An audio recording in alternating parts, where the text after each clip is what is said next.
What's up guys, Nathan here, and today I'm going to teach you how to play much better poker in 30 days or less. Just use these 5 quick tips and I guarantee you're going to start making a lot more profits. Before I get started though, I want to point out I'm going to mention from time to time in this video some poker software, some tools, poker HUD stats for example. Everything for that, there will be links for all of that in the description below. Alright, let's jump right into it. Alright, so number 1 is going to be to play your over pairs strong. One of the biggest problems that I see a lot of people making these days is they play their over pairs too weak. I'm talking about hands like aces and kings primarily. These are hands that you do not get very often, and when you have them, you have to make sure that you win the maximum. And if you guys are playing in small stakes games, probably a lot of you guys watching this video playing small stakes games, you know that a lot of the players in these games are passive, and therefore if you just get all trappy with these hands, you try to slow play them too much, they're just going to check and you're going to wind up winning a tiny pot on the river just like everyone else, and ask yourself, why can I not win a big pot with my pocket aces? It's because you have to build it. So when you raise a hand like pocket aces, when a whale recreational player calls you in the big blinds, is like the best scenario possible. We're going to be in position and you get one of these board runouts like a jack 6 4 10 deuce. This is the kind of situation where you just need to be hammering on them every single time they check to you. After on the flop, turn, and river, you need to be making a big bet, as I've talked about in my first book, Crushing the Micro Stakes, and many times in these videos before, is you should be staggering your bet sizes versus the recreational players. Just bet more when you have a big hand and bet less when you're bluffing, because they're not paying attention. So I'm betting 80% of the pot or more in some cases versus the recreational players. Just get the money in, let them call you down with their queen jack, their king 10, whatever it is they show up with. Guys, believe me, if they somehow hit their miracle draw, they're going to let you know. They're passive players, like I said, they're going to make a big raise. But most of the time with a strong hand like pocket aces, they're going to have the second best hand. A lot of the draws on this board missed, like the diamonds missed on the river for example, but they could have some sort of pair. Recreational players do not like to fold. So guys, it's absolutely imperative that you play your strong over pairs, like play them fast and bet big. Do not screw around. Do not try to trap versus players like this or get all tricky, because believe me, it's just going to go whoop right over their head and they're just going to check behind. You're going to win a small pot and wonder why you can't win at poker. Let's talk about a totally different type of player type now, the tight nitty opponents that you've probably seen. These are the guys who are sitting around waiting for their aces and their kings, waiting for their big hand, their flop their 2 pair or whatever before they put any money in the middle. We've all seen them. They're also referred to as a rock. These are the kind of guys who you want to look out for when they start putting big money in the pot. But on the flip side, you can take advantage of them big time during all of that downtime when they're sitting there waiting for their big hand and folding every single hand. So you need to be punishing these players. You need to be stealing their blinds all day and twice on Sunday, guys. You can make an absolute fortune versus these kind of players. If you look on your poker HUD, once again, links in the description, you're gonna see these are the kind of players that are playing 15% or less of their hands, sometimes as little as like 10% if you're playing like a full ring game like online for example. And for those of you guys who play live in the casino or play online poker where you can't use a HUD or something like that, you just look for the players that you never see them involved in a hand. They're just anytime this guy's in the hand, you're like, wow, that guy's been folding for half an hour now, he decided to play a hand. So the guys who are folding everything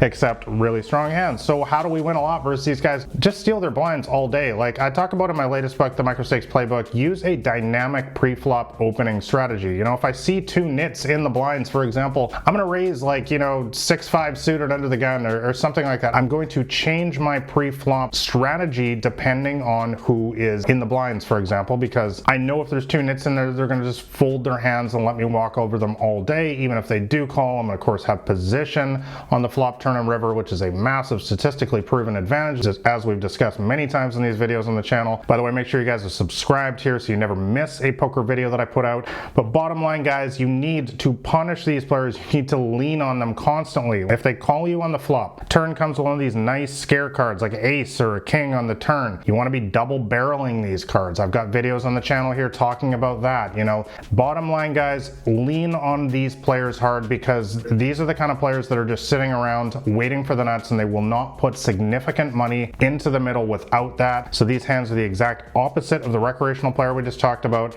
These are the kind of players you can just bluff them all day, and you know, on the rare chance that they happen to have the nuts, believe me, they'll let you know. They'll raise you all in and you can just fold your hand. Moving on to number 3 is to semi-bluff raise your draws. Now this is a biggie, guys. I see a lot of players at the lower stakes specifically who play far too passively with their draws, and the problem with this is it only gives you one way to win, and that's making the best hand. And of course the problem is, didn't include the math here, but you know, with a draw like a flush draw or a straight draw, you're typically only going to have about 30% equity, win the pot about 1 in 3 times versus top pair. So how do we change this situation to get the odds more in our favor so that we can profitably play these hands? Well, we need to win some pots when we don't have anything. We need to, and how do you do that? By playing aggressively. So for example, you have Jack 10 of diamonds, you know, the flop comes down with an 8 of clubs, 5 of diamonds, Queen of hearts. A great board to simply make a raise instead of calling if somebody bets. You know, give them a chance to fold. You know, we've got what a gut shot on this board. If we hit a 9 on the turn of the river, we'd have the best hand. We've also got backdoor diamonds. We've also got a jack or a 10, which might be good if this player has, like, for example, ace 8 or something. So we've got lots of equity, lots of kind of hidden equity. It's important to understand how to read boards correctly like this. So why not consider just raising here instead? Like, not all the time, but I don't know, 1 in 3 times, 1 out of 4 times. Consider putting in a raise here instead of just calling and playing the hand passively, guys, because this is going to give you more ways to win the pot. And this goes for, you know, if you have a flush draw or the typical flush draw or open-ended straight draw as well. You know, draws that have a little bit more value than this, you definitely should be raising those a decent amount of the time as well. Guys, the bottom line is always give yourself more ways to win in poker. This is going to get you guys winning in 30 days or less, hopefully a lot quicker. Give yourself more ways to win the pot, and you're going to find yourself winning more pots in poker. If you're always relying on only making the best hand, you guys already know we don't make the best hand very often in poker. You got to force some people out of the pot and just fight for some pots and take some pots away from people in order to win more. Moving on to number 4 here, get your thin value bets in. Now, what do I mean by this? Thin value bets are basically when you're pretty sure that you have the best hand, but it's not like you don't have a great hand, but you can probably get some value still from a worse hand. Let's give you an example. We have ace of clubs, jack of diamonds, board comes down with a king, 5, jack, 7, deuce. You know, there's no flush that hit. We have second pair with the best kicker possible. You know, if we're in a situation on the river here, this is a spot where some people get gun shy and they just say, oh, I'll just check behind. He's probably got a king. Yes, he can have a king, but he can also have, or she can also have all sorts of other hands. They can share a jack with you, a worse jack. They could have a hand like queen jack, for instance, or jack 9 or jack 8, you know, hands like this that our kicker is going to play. They also could just have a hand like pocket 9s or pocket 10s that they're just getting stubborn with. They're tired of, they've been running bad. You've been beating them in some other pots and they're just going to draw a line in the sand and say, I'm just not folding. Let this guy show it to me. If you're up against recreational players, sometimes they'll just call you with ace high on this board for something literally to do. Yes, sometimes they're going to show up with a king, guys, but you know, we've got to remember that's a small part of their range. As I always talk about with value betting in poker, you should be wrong sometimes. That's a good thing. It's a really, really good thing if you make a bet here and you know you get called from king queen or king 10 sometimes. It's a good thing. It shows that you're pushing the envelope, that you're trying to get more of this thin value out of them, because like I said, there's a lot of hands that they can have that you beat as well. In fact, there's much more hands. There's many more hands that they can have that could potentially call a bet here that you beat. And also it's just the act of aggression as well that gets in their head. If they, you know, are forced out of the pot here and you don't have to show your hand, that gets in their head and they start thinking, the gears start winding in future hands and they're going to give you a lighter call. Remember to always think about the metagame of poker like that. That's something I discuss in all my books, and I discuss in these videos as well. So the bottom line here, guys, is to make bets in spots like this always, especially on the river. But another key is to just bet small in this spot here. Remember, a lot of the hands that are going to call us down here, like for example, a pocket tens.